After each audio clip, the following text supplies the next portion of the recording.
In the news this week, knife laws doubt. Exclusive poll shows West Aussies sceptical of new knife warning laws as government remains confident. Peter Kennedy's take. Doctor turns to politics. One Nation leader Pauline Hanson reveals a new regional candidate during her 3-day WA blitz. One more step towards zero emissions. Transperth's latest upgrade to fully electric bus fleets. On Western Perspective, Labor MP Doctor Jag Krishnan emphasised education comes first in the Battlers series. And later, Dr Andrew Miller's comment. This is The Evening News with Ivan Loon and Maliva Thorne. Good evening. As the government prepares to legislate the newest knife warning laws to curb youth crime, the final results of WAMN's opinion poll exclusively reveals that West Aussies are not confident that the new laws can reduce knife crime. The government, on the other hand, maintains the confidence. Peter Kennedy has the exclusive results and the analysis. The growing prevalence of knife attacks in our society is becoming a major scourge and a major problem for police to try and stamp it out. The WAMN News poll is reflective of community opinion, and it shows that 35% of respondents would feel safer with changes in the law which would allow police to search at random for knives and other implements on people. 65%, however, said it would make no difference as far as they are concerned. This is an eye-opener, I think, as far as the government is concerned.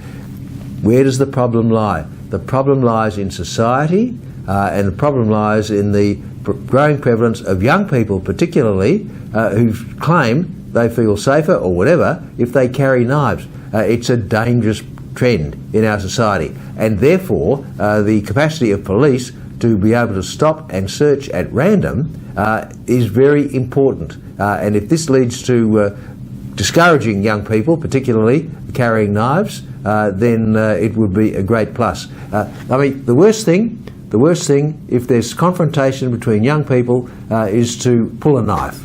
Remember years ago, perhaps you might settle something with your fists. These days, it seems you settle it with a knife. A major problem for the government, a major problem for the police, but a stop and search at least is a step in the right direction. Hopefully it will lead to a reduced prevalence of young people carrying knives. That's very important. But the WAMN News poll indicates there's still a long way to go. I think it's very important that the young people become aware of the dangers of carrying knives. Carrying knives might be seen by some to be an item of defence.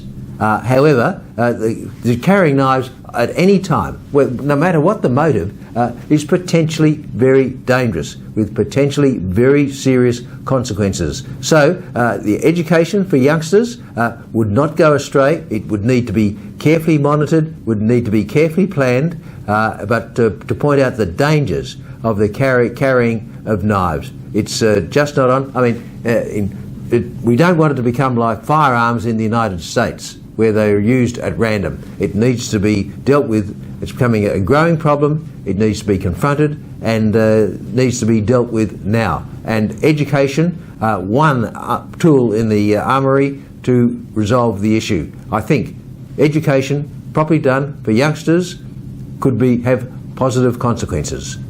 Peter Kennedy, WAMN News. WAMN News can exclusively reveal that One Nation leader Pauline Hanson has announced Dr Peter Lyons will be the party's candidate for Central Wheatbelt in the upcoming 2025 state election.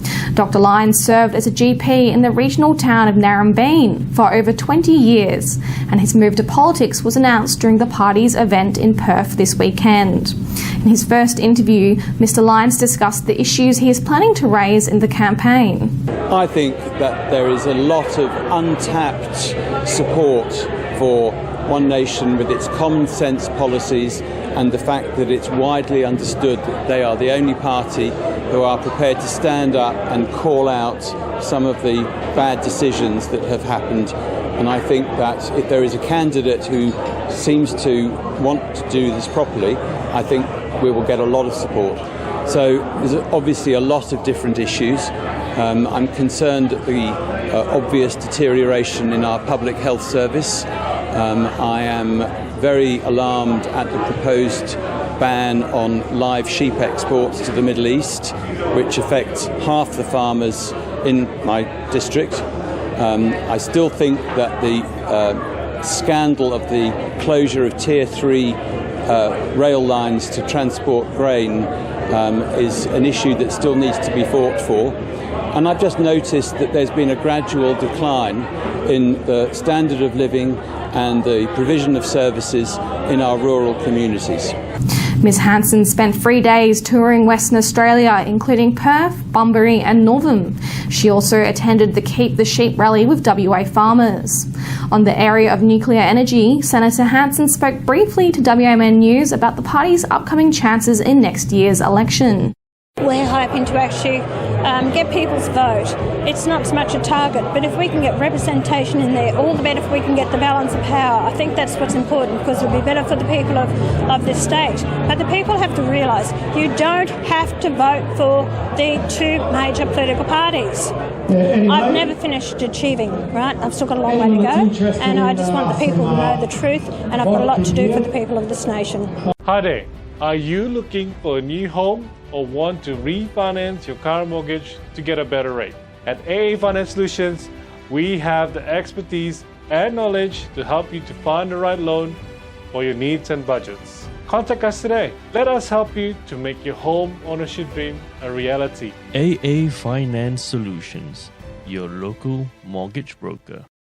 WA has taken the next stride towards a zero-emissions state, with the Cook government introducing its latest upgrade to the state's public transport system. WA will see the rollout of several fully electric buses, aiming to meet the 2030 goal. Paige Reid reports. This week, the government showcased the cleaner future of public transport with the announcement of the new Transperth electric buses. These new buses are part of the Cook government's goal of zero emissions by 2030, with 130 electric buses to be rolled out by mid-2025.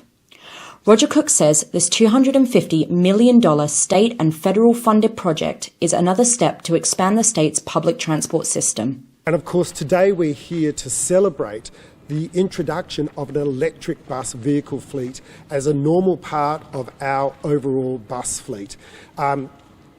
Cutting emissions significantly, and it's another sign of my government playing the role that it has to play as part of the global effort to reduce carbon emissions. 13 of these new electric buses will be CAT buses that are expected to be rolled out into Perth CBD in upcoming months. This new expansion comes after successful trials in 2022, which saw more than 440,000 passengers travel more than 380,000 kilometres. This saved the state 350 tonnes of carbon dioxide emissions. These WA-built buses have generated 100 new jobs and are not only expanding jobs but creating several new job opportunities for the people of WA. Paige Reid, WAMN News. WA government expressed concerns over the rising amount of fires started by lithium-ion batteries this year. Last year, 110 lithium-ion battery-triggered fires occurred, a record number which is set to be broken in 2024. 70 have already occurred and the year is only halfway through. E-bikes and e-scooters are a major risk in particular, as these fires are hard to put out and spread fast. Exploding batteries can ignite a fire meters from their charging location and can possibly go for a home within minutes. DFS say to lessen your risk of such fires by buying legitimate devices and getting batteries from your original supplier, making sure you look often for overheating and damage signs, that devices are charged far from beds, couches or other items that are flammable, have a timer to ensure you turn off the device if charging before sleeping, as well as having heat or smoke alarms in parts of the house that charging takes place. Opposition leader Shane Love spoke to the media following the recent shock reveal that home building company Niche Living had left hundreds of homes unfinished. The news that the company has left subcontractors unpaid, unfinished homes and hundreds of West Aussies out of pocket has sparked the government to seek a response from the company. Mr. Love spoke with customers who had been impacted. Some of these customers are having to pay rent while their home takes years to be built, having to pay rates and the cost of a property in which the house has not been built. And one customer was even living in a camper van. It's believed around 160 homes are affected. The Deputy Premier says the government will be meeting with Niche Living this coming week to discuss the matter. WA Premier Roger Cook has made a comment regarding the death of the 21-month-old boy in Joondalup Hospital back in March, saying he welcomes the investigation into the young boy's death. The parents of Sandipan Dar, who say they were refused blood tests for their son despite asking both GP and hospital staff, experienced the tragic loss on the 24th of March this year. Their young son had been experiencing fever-like symptoms following receiving his vaccinations in late February. The incident was revealed by the media late last week, prompting concerns over private healthcare companies managing public hospitals. Premier Cook stated he supports Ramsay making an internal inquiry into the baby's death. And now here's Leo Puglisi with what's coming up on 6 News tonight. Thanks very much, guys. The top stories we're following on 6 News today. Chinese Premier Li Qiheng arrives in Australia to begin a 4-day visit. Western Australia's first electric bus unveiled as the state government pushes for zero-emissions public transport. And later in sport, Hawthorn spoiled the party in Dustin Martin's 300th AFL game, defeating Richmond by 48 points in front of a packed MCG. And of course, watch 6 News Live 24/7 on our YouTube channel and our website, 6newsau.com. For now, though, it's back to you. Thanks, guys. And speaking of the new electric buses, well, Ivan, I know you're a fan of all things public transport. What are your thoughts? I was in heaven, wasn't I? But it's very interesting to see them built locally. And of course, that's before you talk about the trains also assembled locally as well. In Midland, and we got Malaga. I think it will be interesting to see what happens next with the zero emissions things that they're going to be doing. I think it will be a world trend. Having said that, though, diesel buses, they also maintain them as well. So good to learn some mechanical stuff. It is. And now here's Paige Reid with Western Perspective. Thanks, Ivan and Melly. Welcome to Western Perspective. I'm Paige Reid. This week, the Battlers interview series turned its gaze on Riverton, a marginal seat in Perth's southern suburbs. Labor managed to snatch the seat from the Liberals in the 2021 state election after its former leader, Mike Nahan, retired. Now, the current member, Jag Krishnan, is preparing for a battle of his own in next year's election. During this week's feature interview, Dr. Jags emphasised the continuing need to improve education in his electorate and says he is not concerned about a potential vote swing against Labor. How are you feeling about the upcoming election?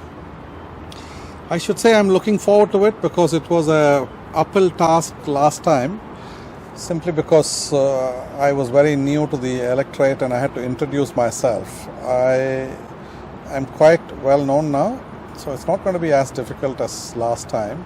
But then, having said that, I've always believed in working hard and doing the best what I can do, and leave the rest to the people of Riverton. You were elected to Riverton seat in 2021. What challenges have you faced upon being elected? Personally, for me, it's been a huge shift from being a GP to being a politician. So being a GP, you get praised and thanked 30 times in a day, and when you come to politics, getting that 3 times in a month was a big ask. But that's changed over the years. After engaging, after people have witnessed that you are working hard, you're delivering for the community, you now get engaged in the car park, people come and talk to you, people come and thank you for your work, and that feel is coming back. So I'm glad that I've put in the hard yards to get back the feel which I had as a GP. So, yeah. What has been your main response from the people in Riverton in regards to the challenges you've faced? People are very good. We have always had an open office policy, where people can walk into the office if they have an issue where they feel we can help them. Now, I can't take credit for all the work which has been done on behalf of me in Riverton. But firstly, I need to thank my team, core team in the office, Daniel, my electorate officer, Mark, my research officer, and Michelle, who voluntarily works in our office to support the community. And again, you can only provide support to the schools and the sporting clubs and the community groups. But then what we need to take into consideration is collectively people put their volunteer time into being in the PNC, the school canteen, the school board, in the committee of the sporting clubs, community groups. They put in a lot of work throughout the year, and that's what has made a success. And I would want to say a big thank you for the community to have made the Riverton community special. What have you mainly been able to achieve in your term? Are you able to summarise this in 40 seconds, please? See, I'm very proud of what I've achieved as far as education is concerned. The big commitment I made was the stage one $35 million commitment for the Rosemont Senior High School. The budget ended up being a little bit over $40 million, and the $12.5 million for the Willerton Senior High School, with All Saints being in there. The top schools in the state, in my electorate, I've mentioned it multiple times, education is in the gene of the people of Riverton. And I'm very proud of what I was able to deliver, part of my election commitment. Apart from that, we have brought the community together. I have a feeling that I've engaged with the community for them to be contributing positively and acknowledging and recognizing those people's efforts and making the community better is something which has been so passionate for me, and I've enjoyed seeing that bloom in a big way, and I'm very proud of the Riverton community as a whole as to how they make things better. Can you make any comment as to how you, in your electorate, are going with the current cost of living crisis that the people even in Riverton at this point are facing? It is one of the biggest issues. The government is supporting by all means possible. The electricity credit is just an example. The school support payment is another example. We are doing everything possible to support the community, and the community is acknowledging it. I am getting positive feedback from the community as to what the government is doing. Doing something is secondary to, in the first place, acknowledging that people are struggling. So we have been through multiple rate rises, interest rates, and for anyone, it hits the deep pockets. So government recognizes it, and we're doing everything possible to support people in that. If elected again in the upcoming election, what are you hoping to achieve? I hope people of Riverton give me another chance. Now, as I said, I feel very satisfied with what I've provided for the senior high schools, but I feel the primary schools need help. The sporting community, the facilities are getting old. They need some upkeep and upgrade. I've been fighting hard, lobbying hard. I've learned the ropes. I clearly understand now how the system works. I've built those networks and the relationships, and I'm hoping that people of Riverton will give me an opportunity to deliver those hopes. In the past, does it worry that this seat has tended to swing between Liberal and Labor? Are you a bit nervous about that going into the election, or is that not really a concern for yourself? Honestly, I've never bothered about what way it goes, what the margin is, what the percentage is. I strongly believe in hard work and being genuine. As I said, it's not me alone, it's my team, it's my community, and I have a lot of trust that I will be given another opportunity to serve for Riverton and fulfill my dreams and make Riverton better. And now, here is Dr. Andrew Miller with his weekly medical and news commentary. Hi, thanks for your time. Saw an interesting exchange at the entrance to my mother's nursing home facility the other day when one of the visitors asked what it means when there's 2 stripes on the rat test that she was taking to be allowed to come in. And of course the staff member responded with, well, that means that you're positive for COVID at the moment. And the person said, well, I don't think I am because I don't have any symptoms. It's clear that our public education of people in relation to COVID has been pretty poor, and that this idea that we can pretend that COVID's not around and that it's not still running in periodic, very large outbreaks and causing lots of problems in the community, both with people being off work for a period of time unwell, but also developing symptoms of long COVID. It's clear that that strategy of just ignoring it is not going to be sustainable for the long run. We've got very low rates of vaccination of elderly people for their boosters in the nursing homes now, and we're not vaccinating children at all up until the age of 18 for their primary course.